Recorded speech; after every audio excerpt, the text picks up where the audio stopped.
Olá, bem-vindo à nossa aula de Antigo Testamento 2. Na aula de hoje nós vamos cobrir o livro de Esther, um livro fenomenal, uma história que as crianças amam. Essa acho que é a história favorita da minha filha. E na aula de hoje nós vamos aprender um pouquinho mais sobre este livro. Vamos ver um pouco sobre a escrita do livro.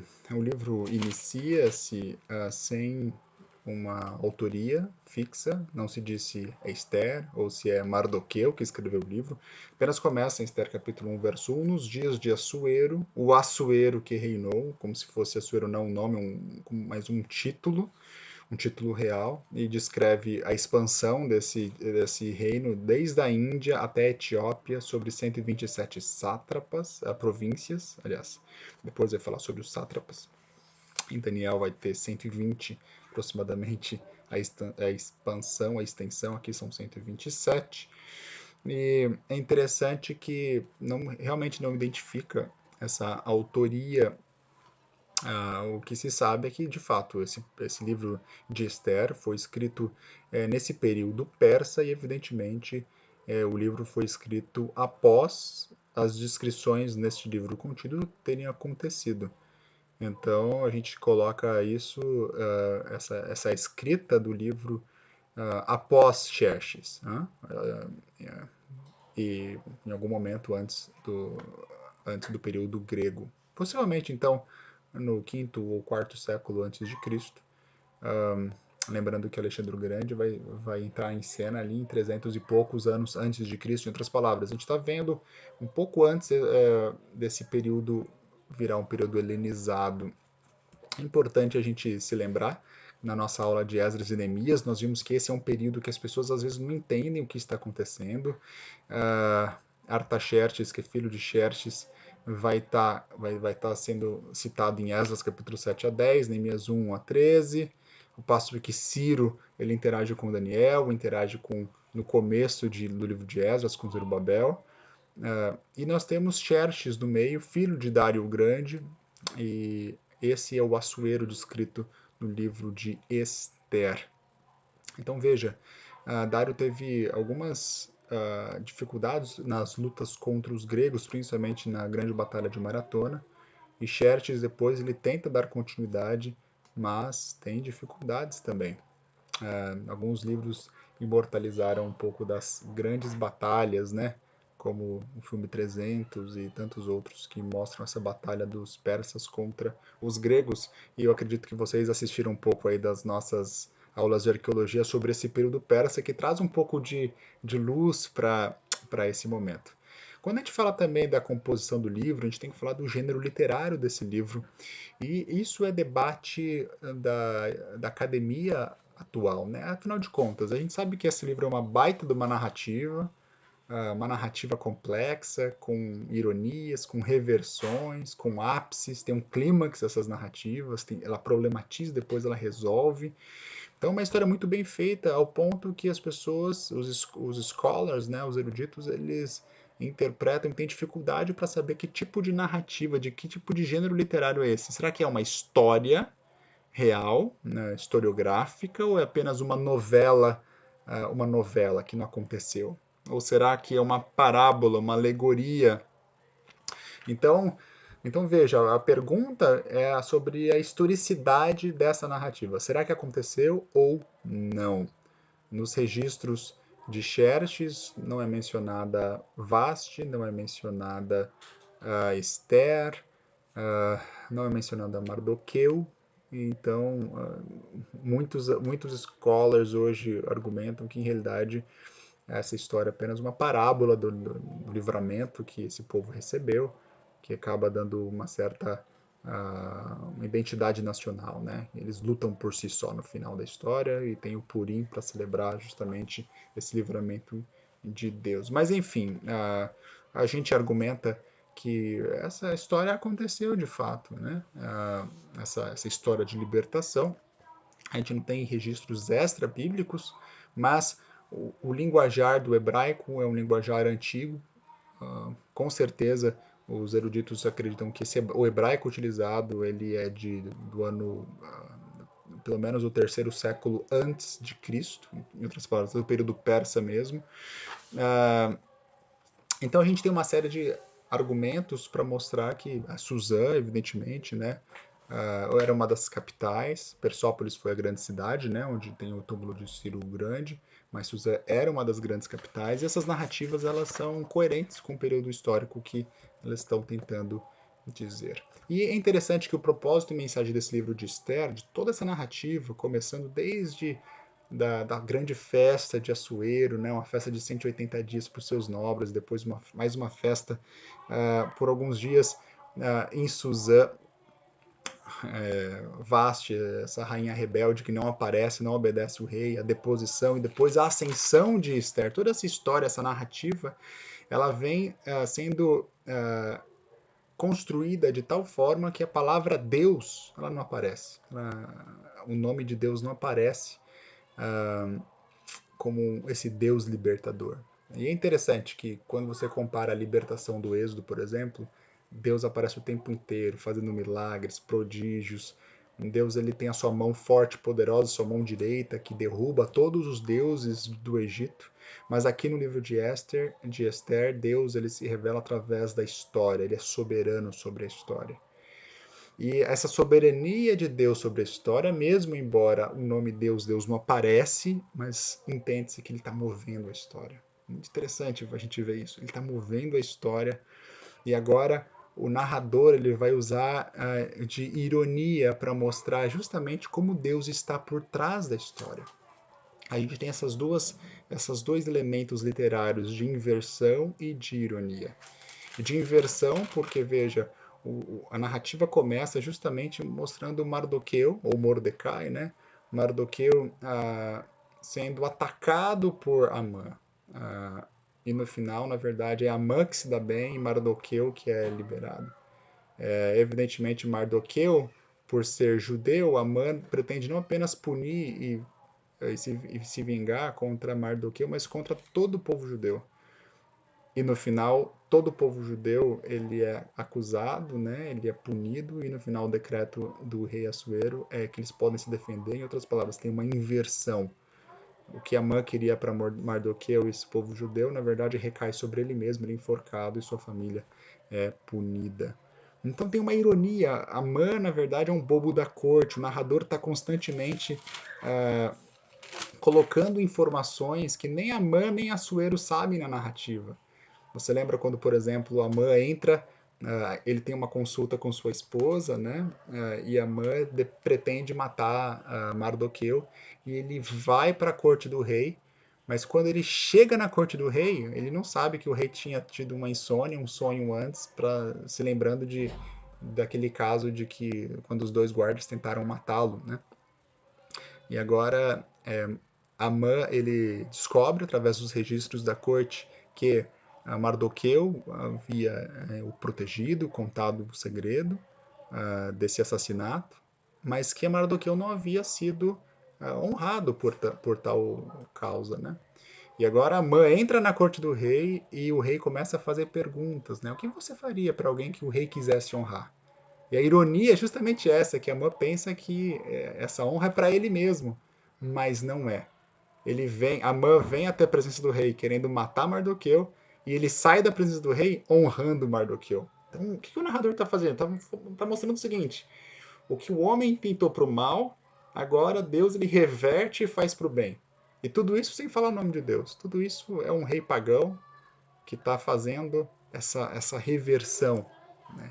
O próprio rei também é manipulado o tempo inteiro. Então, a forma como o narrador ele estrutura essa narrativa é uma narrativa onde o rei Assuero, Xerxes, ele é manipulado o tempo inteiro, né?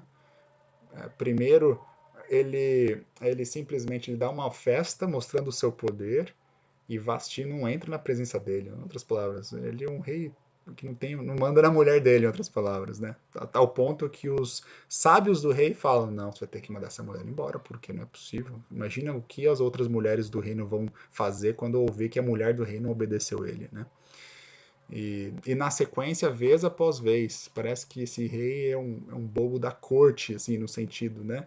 Os guardas tentam matá-lo, Mardoqueu, que não tem nada a ver com a história, protege o rei, Daí Amã manipula o rei dá o anel para ele. Depois Esther, quando quer livrar o povo, ela engana o rei também, chama para os banquetes e tal. Então o rei, e depois o rei meio que a lei dos Medo e Persas não pode mudar, mas daí o rei ele abre para Esther também, não, façam, se defendam aí, passa a autoridade para eles fazerem um jeito. Então a narrativa é feita de tal forma de que esse rei pagão, na verdade, ele é instrumentalizado para poder trazer uma livração ainda maior.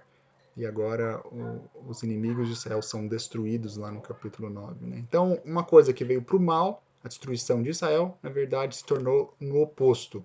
Israel vive, se solidifica, e os inimigos de Israel, eles que se tornam destruídos. Então, olha só a estrutura. Essa é a estrutura da narrativa. Né? Esther sobe ao poder. Interessante que a ascensão de Esther é interessante, porque Esther é introduzida, Hadassah, né, seu nome hebraico, ela é introduzida como justamente uma órfã. Ela não tem pai, não tem mãe, ela é uma cativa. Mardoqueu, seu parentado, a toma por filha. Então ela é uma adotada. Em outras palavras, você não esperaria. Né? Depois, quando Vasti é deposta, o eunuco do rei a toma. No capítulo 2 vai dizer isso. Em outras palavras, ela é capturada, né? E vai para o harém do rei. Mas toda essa maldição agora é revertida. É uma narrativa super parecida com a narrativa de José, onde tem uma reversão na narrativa. E vocês que leram aí Robert Alter e a Arte da Narrativa Bíblica podem ver isso com mais calma, de como chega num clímax e agora a sorte é dar um cavalo de pau de 180. José vai para a prisão, primeiro é traído pelos seus irmãos, vai para a prisão e depois tem aqueles sonhos, né, do copeiro do padeiro e há uma reversão na história de José. E agora essa história de José faz com que José seja instrumentalizado por Deus para salvar todo o seu povo. Esther, mesma coisa. Esther é uma órfã, Esther é levada para a corte do rei, ela é tomada à força porque ela é linda, ela é bonita. E agora o rei se agrada dela, né? O rei dá presentes, ela não pede nada. O rei se agrada dela e agora a sorte de Esther é mudada. E no momento mais crítico, quando Haman ele se ira com Mardoqueu e coloca um decreto de morte para Mardoqueu, de matar todos os judeus no 13º dia do 12º mês, Mardoqueu a desafia, né? Porventura, Esther, não foi por um momento como esse que você está aqui. E agora Esther, assim como José, através da sua sorte, né, ela salva todo o seu povo. Interessantíssima a forma como Esther ela salva o seu povo.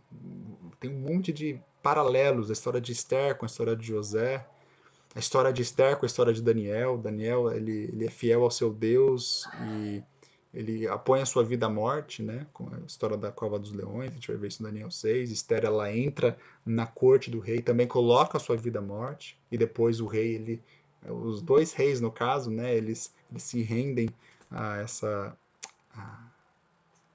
agenda, né, do povo judeu. A gente vê, por exemplo, essa falsa hospitalidade de Esther. A gente lembra muito de Jael, né? Ali em Juízes, capítulo 4 e 5. Esther, ela convida para comer em sua casa Xerxes e Amã, os dois vão juntos. Amã pensa que isso é bom, mas na verdade se torna mal. E agora, assim como Jael, né? Você lembra da história de Cícera fugindo da presença de Baraque, do exército? Ele se esconde dentro da barraca de Jael, da tenda de Jael.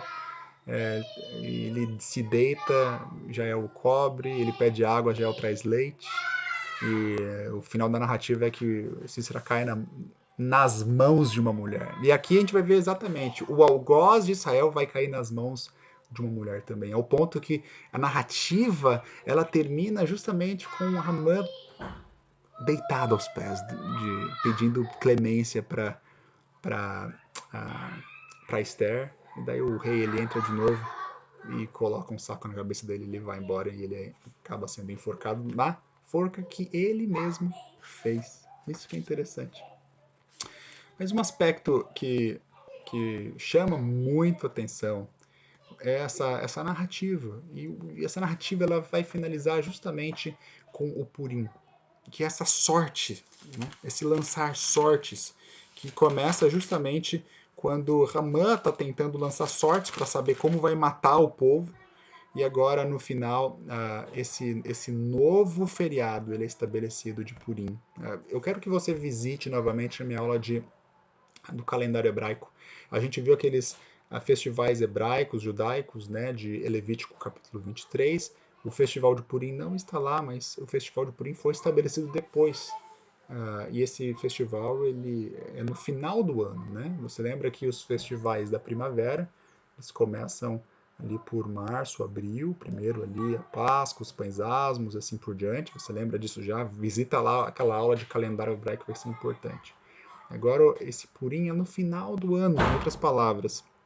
É logo no finalzinho do ano que é celebrado e ele é observado justamente com a ideia de que houve libertação. Né? Na vida, os inimigos de Israel foram derrotados. Interessante. Hoje, as estipulações da festividade do Purim, eles leem o livro de Esther, celebrando essa celebração, essa liberdade, né? Eles se trocam presentes, eles comem algo festivo, né? Uma comida especial, dão ofertas aos pobres e essa é a parte dessa libertação. Bom, esse é o livro de Esther, um livro impressionante, uma história incrível, uma história de uma mulher valente, forte, uma mulher que temia o Senhor. E agora, mais uma vez, os inimigos de Israel caem nas mãos de uma mulher, tal como caíram nas mãos de Débora e Jael. E semelhante a José, semelhante a Daniel, essa história ela tem um ápex, né, um clímax, e é revertido. E agora o narrador usa a ironia, mostrando que, na verdade, ninguém pode se levantar contra o povo de Deus. Deus está por trás, escondido. Ele está escondido conduzindo a história. Se você ainda não viu, eu postei uma aula sobre a face escondida de Deus. Lê a minha aula, eu publiquei isso no Instagram e no YouTube da Yas de Jardim Refúgio. É uma aula que eu dou sobre Deus no livro de Isaías e você vai ler sobre Hester Panim. Né? Hester Panim vai ser justamente Panim, a face, e Hester escondida, a face escondida de Deus. E o porquê Deus esconde a sua face. No livro de Esther, a gente vê justamente um Deus que esconde a sua face. Ele não aparece no livro de Esther, mas ele controla a história, ele é soberano pela história e ele atinge os seus propósitos para a sua honra, para a sua glória e para a libertação do seu próprio povo. Então aqui nós finalizamos o livro de Esther. Incrível, alguns de vocês estão fazendo trabalho e aproveitem essa narrativa. Espero que vocês gostem. É uma narrativa e tanto. Para aqueles que não assistiram minha aula de Deus no livro de Isaías, vai lá no YouTube da Yas de Jardim Refúgio, subscreve no canal lá também, vocês vão gostar. Um grande abraço, obrigado pela sua atenção.